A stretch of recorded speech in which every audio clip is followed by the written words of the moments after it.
Capítol 25. Els homes, va dir el petit príncep, s'entaforen a dins dels expressos, però ja no saben qui busquen. Aleshores s'agiten i van fent voltes a la sínia. I va afegir, no val la pena. El pou on havien arribat no s'assemblava als pous saharians. Els pous saharians són simples forats excavats a la sorra. Aquell era com un pou de poble. Però allà no hi havia cap poble, i em semblava que somiava. És estrany, va dir el petit príncep. Tot està a punt, la politja, la gadella, la galleda i la corda. Em va riure, i va tocar la corda i va fer girar la politja. I la politja va gemegar com gemega un panell vell quan el vent ha dormit molt de temps. Ho sents? Va dir el petit príncep. Estem despertant el pou i canta. Jo no volia fer que ell fes cap esforç. Deixa'm fer a mi, li vaig dir. Pesa massa per tu. Lentament vaig fer pujar la galleda fins a la barana. La vaig col·locar ben dreta. A les orelles em ressonava el cant de la politja i a l'aigua que encara tremolava li veia tremolar el sol. Tinc set d'aquesta aigua, va dir el petit príncep. Dóna-me'n. I vaig entendre què havia estat buscant. Va alçar la galleda fins als seus llavis. Va beure amb els ulls tancats. Tot era com una festa. Aquella aigua era molt més que un aliment. Havia nascut de la caminada sota les estrelles, del cant de la politja, de l'esforç dels meus braços. Era bona pel cor, com un regal. Quan jo era petit, la llum de l'arbre de Nadal, la música de la missa del gall, la dolçor dels somriures feia resplendir, així, el regal de Nadal que rebia. Els homes del teu país, va dir el petit príncep, cultiven 5.000 roses en un sol jardí i no hi troben el que busquen. No ho troben, vaig respondre. I en canvi, el que busquen es podria trobar en una sola rosa o en una mica d'aigua. I tant, vaig respondre. I el petit príncep va afegir, però els ulls són cecs, s'ha de buscar amb el cor. Jo ja havia begut, respirava bé. La sorra, a la matinada, és de color de mel. Aquest color de mel també em feia feliç perquè havia de tenir pena. Has de complir la promesa que em vas fer, em va dir fluixet el petit príncep, que se m'havia tornat a seure al costat. Quina promesa? Ja ho saps, el morrió pel bé. Soc responsable de la flor. Em vaig treure de la butxaca els esbossos dels dibuixos. El petit príncep els va veure i rient va dir: els teus baobabs una mica semblen cols. Oh. Jo que estava tan orgullós dels baobabs. La guineu, les orelles que li has fet semblen una mica com banyes, són massa llargues. I va tornar a riure. Ets injust, jovenet. Jo només sabia dibuixar boes tancades i boes obertes. Oh, ja està bé, va dir. Els nens ja sabem de què va. O sigui que vaig dibuixar un morrió i tenia el cor encongit mentre li donava. Tens projectes que no sé, però no em va respondre. Em va dir, saps, quan vaig caure a la terra, demà farà un any, a continuació, després d'un silenci, va dir, vaig caure molt a prop d'aquí, i es va posar vermell. I un altre cop, sense entendre per què, vaig sentir una pena estranya, i em va venir al cap una pregunta. Aleshores, no era casualitat que fa 8 dies al matí que et vaig conèixer et passegessis aquí, així, tot sol, a 1.000 milles de totes les regions habitades. Tornaves al lloc on havies caigut. El petit príncep es va tornar a posar vermell i jo, dubtant, vaig afegir: potser perquè s'acostava l'aniversari. El petit príncep es va posar vermell de nou. No responia mai a les preguntes, però quan un es posa vermell vol dir que sí, oi? Ai, li vaig dir, tinc por. Però em va respondre, ara has de treballar, has de tornar al teu aparell, t'espero aquí, torna demà al vespre. Però jo no estava tranquil, recordava la guineu, t'arrisques a haver de plorar una mica si t'has de deixar domesticar. Capítol 26. Al costat del pou hi havia una ruïna, una paret vella de pedra.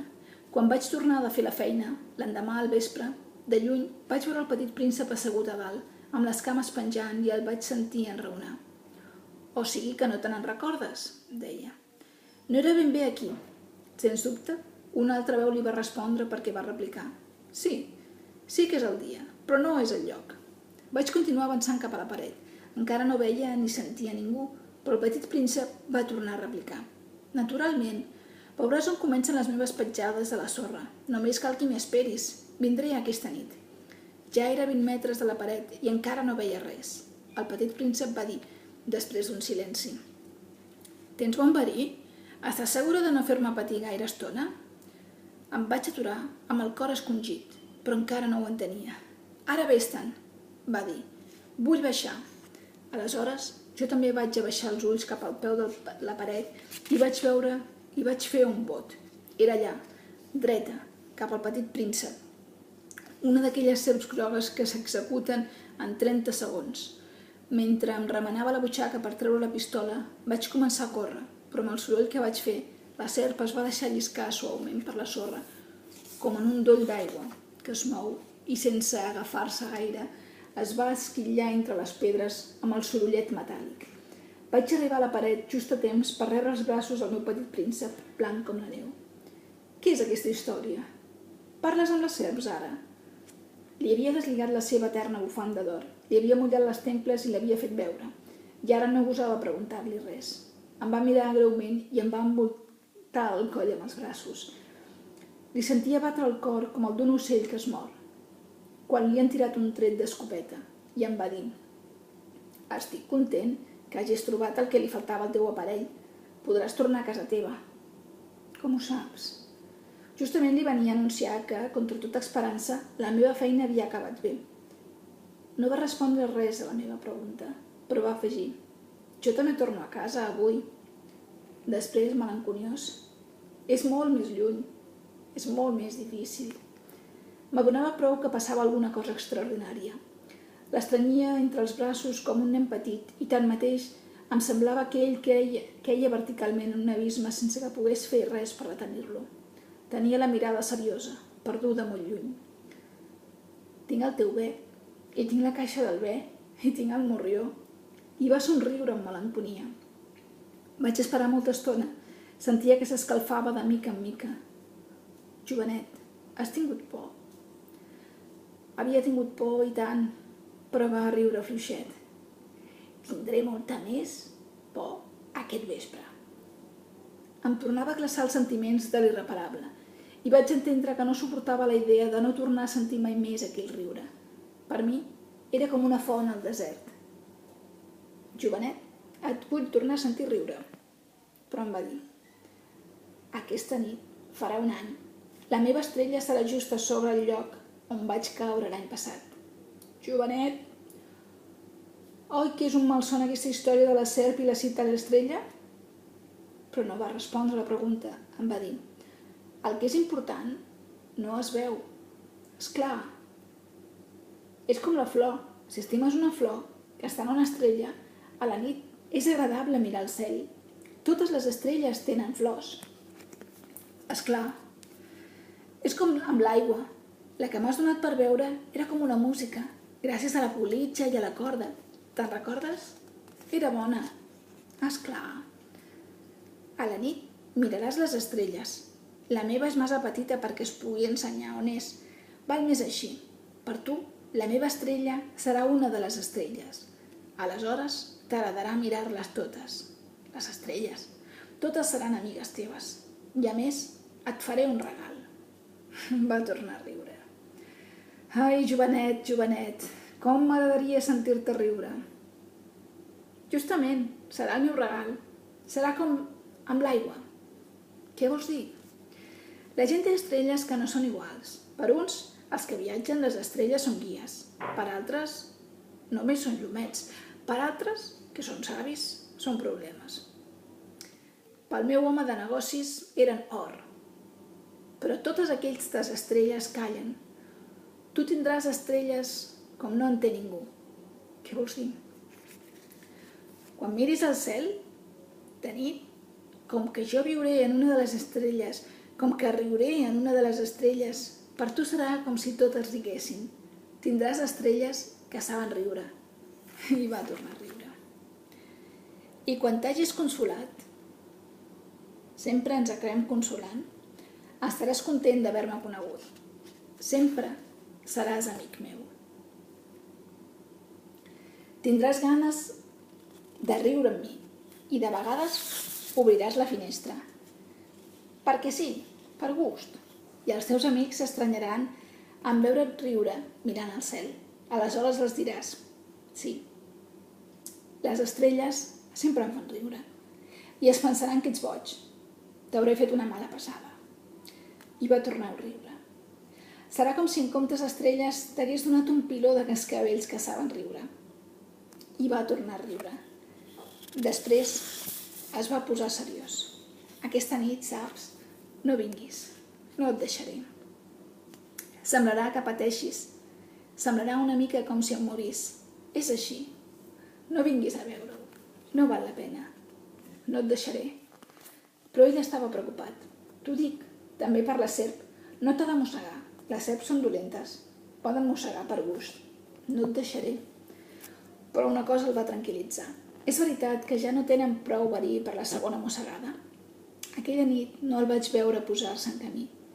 Va fugir sense fer soroll. Quan el vaig poder atrapar, caminava decidit en pas ràpid. Només em va dir, ah, ets aquí, i em va agafar la mà. Però es va tornar a atormentar. Has fet mal fet, et faré patir. Semblarà que estigui mort i no serà veritat. Ja callava. Ja ho entens, és massa lluny, no puc endur-me aquest cos, pesa massa. Jo callava. Però serà com una escorça abandonada. No són pas tristes les escorces velles. I jo callava. Em va desanimar una mica, però va fer un altre esforç. Serà bonic, saps? Jo també miraré les estrelles. Totes les estrelles seran pous amb una politxa rovellada. Totes les estrelles em donaran veure. I jo callava. Serà tan divertit. Tu tindràs 500 milions de cascavells i jo tindré 500 milions de fonts. I també va callar perquè plorava. És aquí, deixa'm fer un pas tot sol. I va seure perquè tenia por. Encara va dir, saps, la meva flor em soc responsable i és tan dèbil i és tan ingènua, té 4 espines de no res per protegir-se contra tot. Vaig seure perquè ja no m'aguantava dret. Va dir, ja està, s'ha acabat. Encara va dubtar una mica i després es va aixecar. Va fer un pas. Jo no em podia ni moure. Tan sols hi va haver un llampec groc a prop del seu turmell. Es va quedar immòbil un instant. No va cridar. Va caure suaument com cau un arbre. No va fer ni soroll perquè tot era sorra. Capítol 27. I ara, esclar, ja fa 6 anys. Encara no ho havia explicat mai aquesta història. Els companys que em van tornar a veure van estar ben contents de trobar-me viu. Estava trist, però es deia, és el cansament. Ara ja m'he consolat una mica, és a dir, no pas del tot. Però sé molt bé que ha tornat al seu planeta perquè al matí no em vaig trobar el cos. No era un cos gaire pesat i a la nit m'agradava escoltar les estrelles. Són com 500 milions de cascavells, però resulta que passa una cosa extraordinària. Al morrió que vaig dibuixar-li per al petit príncep em vaig oblidar d'afegir-li la corretja de cuir. No li deu haver pogut posar mai el bé. Aleshores em pregunto, què ha passat al seu planeta? Potser el vel s'ha menjat la flor? De vegades em dic, segur que no. El petit príncep tanca la flor cada nit sota la campana de vidre i vigila bé el bé. Aleshores sóc feliç i totes les estrelles riuen suaument. Hi ha vegades que em dic, sempre pot haver un moment que et distreguis i ja està. Un vespre es deu haver descuidat la campana de vidre o bé els ha sortit sense fer soroll durant la nit. Aleshores tots els cascavells es transformen en llàgrimes. És un misteri molt gran. Per vosaltres, que també estimeu el petit príncep com per a mi, a l'univers no hi ha res d'igual. Si en algun lloc, no se sap on, un bé que no coneixem s'ha menjat o no una rosa. Mireu al cel, pregunteu-vos, el bé s'ha menjat la flor o no? I veureu com tot canvia. Cap persona gran no entendrà mai que això sigui tan important.